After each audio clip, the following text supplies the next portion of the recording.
up, Sauce Gang, and welcome back to the channel. Hot Sauce Beats here with another dope game theory FNAF reaction. It is right, that is right, we are back in that rabbit hole, and today we are peeping out game theory FNAF.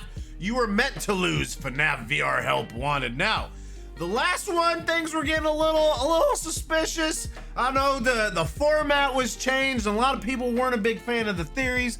So, but again, he made theories off of just a picture, so I'm really curious to see where this goes now. It looks like maybe we actually have the game, and we got theories on the game. So I'm beyond hype for this, but before we jump into it, why don't you show Matt Pettit Game Theory some love by subscribing to his channel, and if you enjoyed my reaction, smash that subscribe button, because it greatly helps.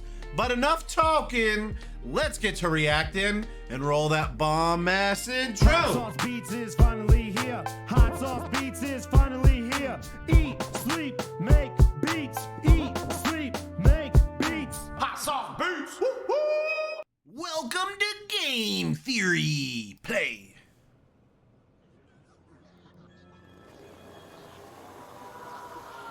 Ooh, spooky.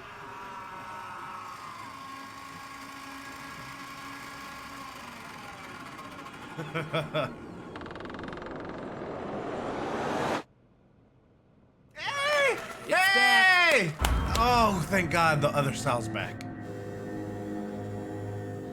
Oh, picture man. Hello, Internet. Welcome to Game Theory. the show that clearly doesn't understand the meaning of the word final. It's Nope. finally over. That is the end. Last FNAF lore theory, FNAF is at its end. The end. Final. You keep FNAF jinxing theory. yourself. But can you really blame me? These games have confirmed endings in FNAF's 3, 4, 6, and Ultimate Custom Night. It's like Doctor Strange saw 14 million different endings and Scott Cawthon was like, I'll take them all! Beginning to think FNAF Can I was buy all of them indeed for a 100? 57 Freddy in Space was less of a joke and more of a preview of coming attractions. So anyway, it's back. Call it whatever you like. FNAF 7, Freddy in FNAF Space. VR, Help Wanted, Matt Pat Insanity Simulator. But after a year of detoxing, Five Nights at Freddy's is back with a new official game in the series, and it, more so than any other installment, feels like an inflection point. A game that is simultaneously looking back to pay tribute to where these games began, as well as a game that's looking forward to lay the groundwork for where this franchise is headed. Sounds This like isn't some just lore. quick VR cash grab for the series. This is a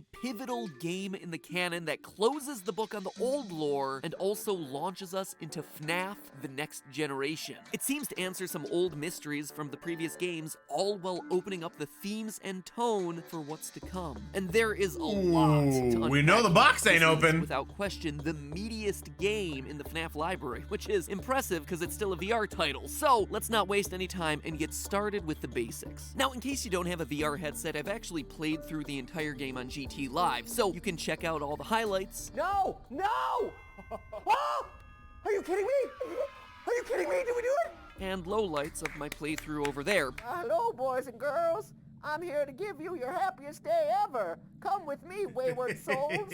We've got vengeance to strike. But Ooh, let me vengeance. take Oh, you yeah, through what you need vengeance, to know you for say. today's theory. In Five Nights at Freddy's Help Wanted, we're playing as a beta tester for a new Freddy game. As we're told in the opening cinematic, We know that Fazbear Entertainment has developed something of a bad reputation over the last few decades. While it's true that some stories associated with our name were loosely based on actual events, the majority of them were total fabrications from the mind of a complete lunatic. Lawsuits pending. and yes, that picture is really Scott Cawthon canonically inserting himself into this game. That is a discussion for another episode, my friends, because it throws all sorts of weird monkey wrenches into the lore, but we'll get to that later. So according really to the does. intro, Scott's Games gave Fazbear Entertainment a bad name, and the point of this Freddy Fazbear virtual experience then is to poke fun of their past, clear their name, and ultimately rebuild the brand. Seems simple enough, right? Play through some loving recreations of past games as well as some new minigames, and that's it. Job complete. A new generation of Faz fans fall in love with all these new characters and add to Scott Cawthon's growing pile of money. Don't forget the merch, perfect for birthdays. Speaking of merch, Fazbear Entertainment ain't the only ones shilling for their supper. Game Theory merch is also perfect for birthdays. Heck, probably even more perfect for birthdays, Scott. And, wouldn't you know it, we just released a bunch of new items for you. Can't sleep at night because you got some creepy animatronic hanging out in your closet? We've got you covered. The color-changing Game Theory light. It's the perfect way to keep That being said, show off to the world that you actually get some Matt Pat understand merch, the chat. lore of these games. Back to or school. pretend like you understand God. the lore of these games. Summer's by halfway nabbing over. yourself some new theoryware. Link is right up here, or it's on the top line of the That description. is scary, Now fam. with that out of the way, Summer's back halfway to over. VR. Playing through the Sheesh. game, it is legitimately impressive. Pretty much everyone here is recreated in a stunning 3D environment. Bonnie, Baby, Funtime Freddy the Puppet, heck, even Easter egg appearances by Mini Renas and Lolbit. Characters that most of you watching this probably haven't even heard of before because you have much better things to do with your brain space than I do. Than just stuff it full of Everyone FNAF is here facts. in this game, except for one important omission. Golden Freddy. I mean, Ballora isn't around either, but you know, I said important. But that seems weird, right? I mean, this is a game that drops you into perfect recreations of the first 3 installments of the series. You don't just forget about one of the most important characters to the lore of these games. Well, that's because it isn't some careless oversight. Golden Freddy isn't here for a reason. It's our first clue that this game isn't just a joke and is a canonical entry. Specifically, it tells us where it falls in line with everything else that we've played through. Golden Freddy isn't here because she's busy hanging out in HE double Chica arms with William Afton. Think back to the end of Ultimate Custom Night and our previous theories. By tracking the voice lines used throughout the game over screens, we were able to piece together that we're playing as William Afton in that game. Child killer extraordinaire, and that the whole game They're was in him eternal trapped in hell heck together. to atone for his sins. And the thing that was keeping him there was the one he should not have killed, a girl named Cassidy. The spirit who had an axe to grind, possessing the Golden Freddy suit. The reason Golden Freddy isn't in FNAF VR is because the spirit is down there tormenting Willie A forever, from here until the end of the series. That's why the ultimate ending of Custom Night was Golden Freddy twitching off into the darkness. Cassidy never gives up her soul, no matter what Old Man Consequences said. Further cementing that Help Wanted Old is Man now at the end of the Consequences. FNAF timeline is this miserable little creature right here, the Scrap Baby plush. Because why wouldn't you want to cuddle with something that rips in half and eats children alive? Let me remind everyone who doesn't have an encyclopedic Is that a index child of all burger? 60 I'm plus pretty sure that was animatronics a that have child graced the burger. screen in this franchise, that Scrap Baby is the homeless hobo version of the old baby after escaping sister location, and who was voted out of the Ennard tribe sometime between FNAF 5 and 6. Her only on-screen appearance is in FNAF 6, so the fact that a reference to her exists in this game at all means that it must come after her expulsion from Ennard, sometime definitely after FNAF 5, but again, with Golden Freddy missing, it seems to secure it after everything's burned down and closed. So we have ourselves a company that's trying to rebuild its reputation after a series of tragic events. Seems pretty simple, right? Of course not. This is a FNAF game. You know that the story is never going to be that obvious. Hidden throughout the game are cassette tapes that, when collected, unleash a new monster into the hallways of this pizzeria. What the game's files refer to as Glitchtrap. A yellow bunny with purple eyes. Glitchtrap! Yellow bunny with purple eyes, you say? I think I might know where this is headed. As you collect more and more tapes, this glitch rabbit comes closer and closer, becoming more and more fully formed. Beat all the minigames, and you unlock the final challenge, Pizza Party, a nightmarish fever dream that mashes together every location that you just played through. Waiting for you at the end of this horrific maze is the single scariest moment from the entire franchise. And I can't emphasize that enough. It is literally chilling. What you learn is that you, a 7-year-old, have been lured to the back room of Freddy's. And what awaits you is your pizza party, complete with your favorite flavor of cake, all your best animatronic friends, and then Glitchtrap calls you to follow him. The music fades, and suddenly you're on stage. You're holding Freddy's microphone. You are Freddy. You've been stuffed. You are now a missing child, watching as your killer dances gleefully to the song that you're being forced to stand up on stage and sing. Dude, that is creepy, isn't bro. just a spoopy jump scare of some goofy character. This is real horror. So it definitely seems like this That new is character spooky. pedo hair over here is William Afton. I mean, sure, the suit isn't as bulky as a Springlock suit, but he's got all the other qualifications down. Yellow bunny fursona, check. Association with the color purple, check. Enjoys children's pizza parties, just a too much. Just a Big ol' check smidgen again. too much, Again, bro. To call this character William would be missing a huge chunk of this game's story. This isn't William. Like I said, he's trapped in eternal torment with Cassidy, listening to Barney the hippo over here tell his life story. Dry bread was always fresh on Tuesday. They made sourdough bread on Monday and threw it out Wednesday, What was I saying? No, to understand who, or better put, what this thing actually is, we need to examine the tapes that summoned Glitchtrap here in the first place. Now, I know, you know, we could go down the old lore of it being the mimic, but I'm not completely sold on the mimic yet, okay? I'm not. What I like to think is that old Glitchtrap was made from some remnant, turned into a virus. The virus is in Glitchtrap. That's what I like to think. I'm not sure. I keep going back and forth on the mimic yet, and I haven't made up my mind. So that's where I'm at. Oh no, mimic. Oh man, consequences. Scattered throughout the various minigames are 16 glitching cassettes left behind by a former game dev, Tape Girl, which, when put together, tell the story of a failing game company, a bit of malicious code, and some very stabby office supplies. We're also introduced to the story of another beta tester, who was in our position before us, named Jeremy, making this the third time that the name Jeremy has appeared in these games, with the first being FNAF 2's Night Guard, and then again, gravestones in FNAF 6. Coincidence? I think not. The first tape immediately makes it clear we're not picking these up in chronological order. There are more.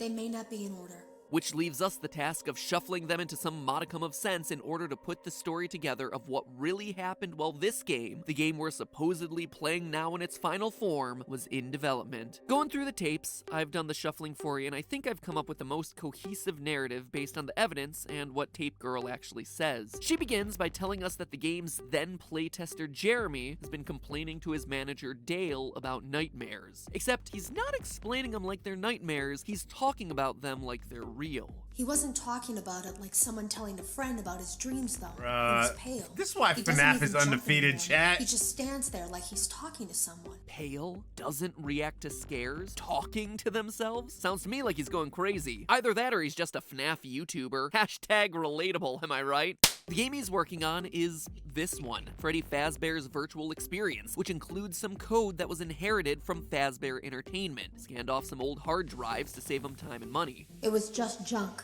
Circuit boards and things like that. It seemed to take hold by itself. But then, he started appearing.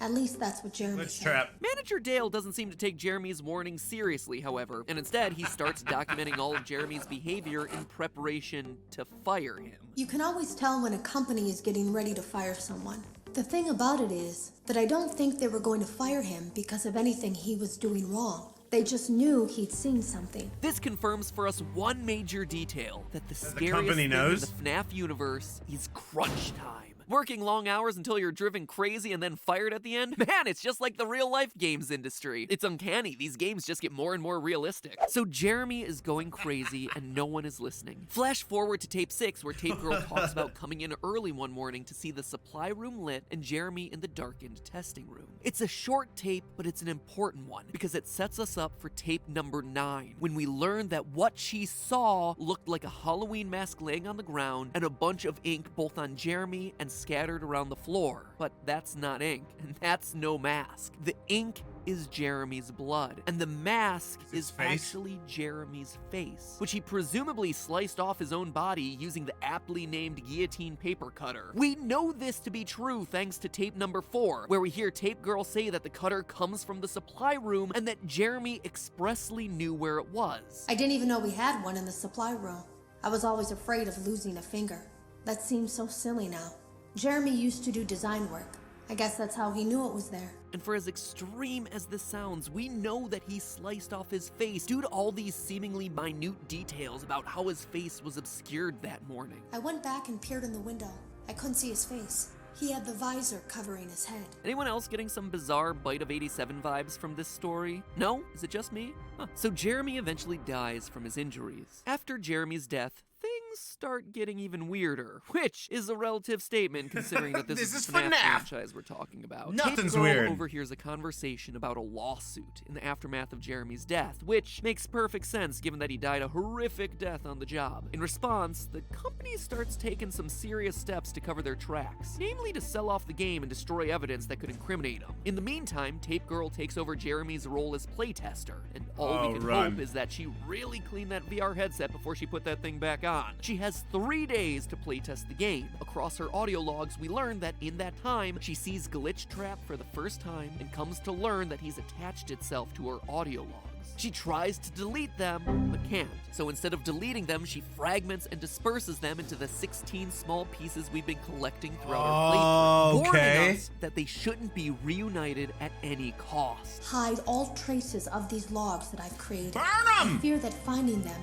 Burn and 'em! reassembling them will also reassemble the very thing I've tried so desperately to destroy. Whoops! Probably shouldn't have hidden that info on tape 15 of 16. After that, though, she seems to backtrack on her story, saying that in fact the entity in the game can be killed, and that to do so we should reassemble the tapes. Odd, but okay, we've got them all anyway, so might as well see what we can do. Glitchtrap attacks us once we have... It's because Glitchtrap's already taken her. 16 tapes, and if we don't respond in time, we trade places with him. For a brief second, we see through his eyes back down at the console that we were just operating. Our consciousness has truly melded with his, just like the voiceover warned about at the top of the game. Fazbear Entertainment is not responsible for accidental digital consciousness transference. So that's a bad ending. But if we do manage to properly follow Tape Girl's instructions as he's trying to mind meld with us, well, he still seems like he escapes. Or at the very least, he definitely doesn't die. This should have been like some Mr. Smith in the Matrix moment where all his code disintegrates or something. But instead, we're trapped on one side of a door in the game. A bloody, hand-printed door with scratch marks clearly showing people stuck in here desperately trying to escape. And we see Glitchtrap practically skipping off into the darkness. This doesn't seem like the ending we should be getting for putting all the pieces of the tape together and following all the tape makers' it was a instructions. trap. That would basically mean that FNAF VR has 3 losing scenarios here. Getting stuffed at the end of the pizza party, transferring consciousness on the home screen, and getting locked behind the door if you choose to follow Tape Girl's instructions. That can't be right.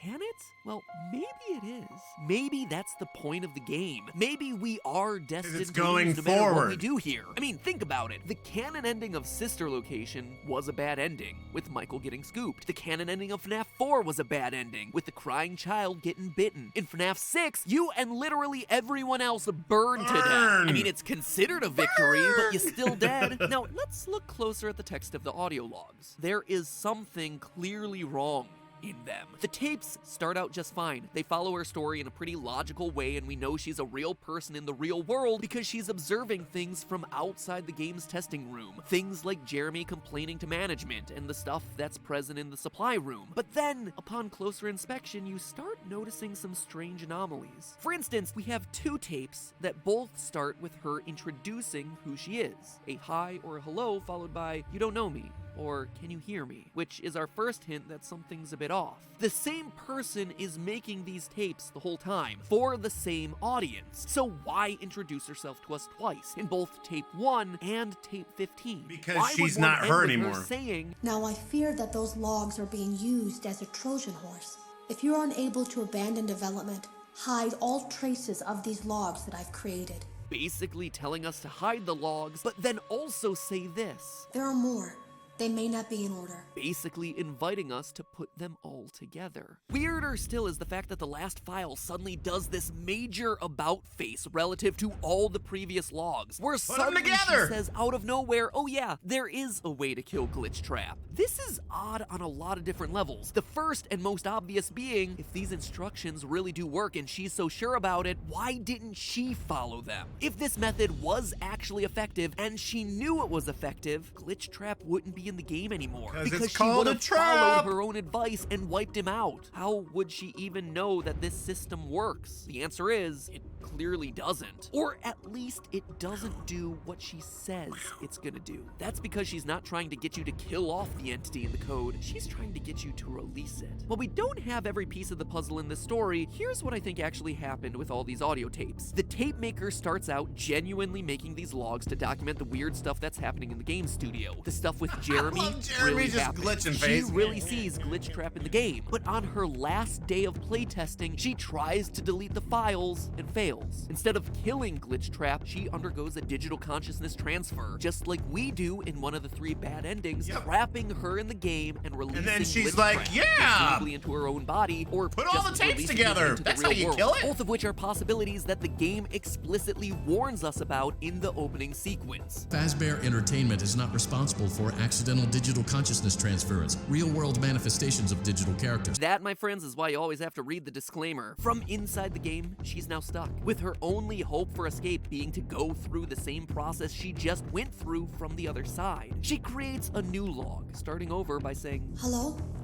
Can you hear me? which in reality is saying, hello, can you hear me in here? Since she's now making the log from inside the game. She tries to create a new story that encourages a future developer to piece the logs back together, and then seeds one final log out there to tease the idea that a future developer can solve the problem by killing off Glitchtrap using her log assembly method. It's smartly constructed, because she's counting on future developers having the same curiosity and determination she did. She even mentions this in one of her earlier logs, tape 3, that when Jeremy had told the developers that something was wrong, But as a dev team, we all just saw it as a challenge to find what the problem was and fix it. we do exactly the same thing, finding what's wrong and following the instructions on how to fix it, only to find ourselves on the wrong side of the door covered in handprints, where presumably lots of other people have been there before us. Glitchtrap, All of or them. whoever is in the body of Glitchtrap at this point, perhaps Tape Girl herself, disappears into the darkness and takes over our body on the outside. And now it's our turn to wait for the next beta tester to come in, follow the tapes, and hand over their consciousness to us. Now, that last bit there is speculation based on the oddities in the audio logs and the fact that following her instructions results in seemingly yet another bad ending. Yeah, But anyone who even does if it all of will that die. about consciousness switching and her being trapped in the game and us taking her place trapped in the game isn't the case, the point is, William's back. Just not in a way that any of us Back, expected. baby! What seems undeniable in Back! Help Wanted's story Back! is the fact that his consciousness was preserved in the circuit boards that got scanned to make this game. And now, he's here as Glitchtrap, tricking players into letting him escape. It's no Facts. longer the same guy. He's now an AI replicating the behaviors of William and snatching Dude, the I'm body loving of this whatever theory. This theory's completionist is great. determined enough to play through all the elements of the game. In a funny way, it's exactly like the story we've been piecing together for Petscop.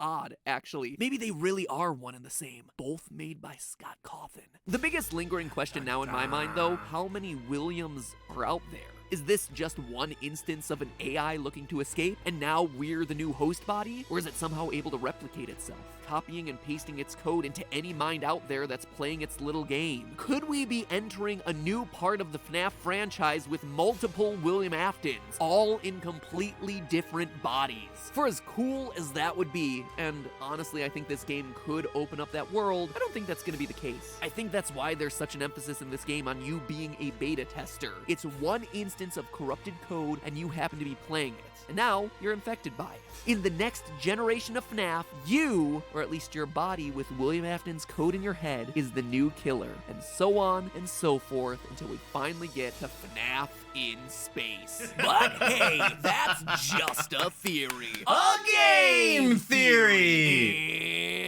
And we should probably talk about Jeremy. It's weird that his name is used 3 times. There is no possible way that that's meant to be a coincidence. There's also this random appearance of Shadow Freddy, which I found in my playthrough, which again, seems like an odd little detail that's important to account for in the Pizza Party minigame. And the fact that Glitchtrap has 3 toes, just like the footprints that are outside of FNAF 6's house window. There is a lot more here in this game, but I honestly just need more time to think it all through. Rest assured, though, I'll be back. I always come back.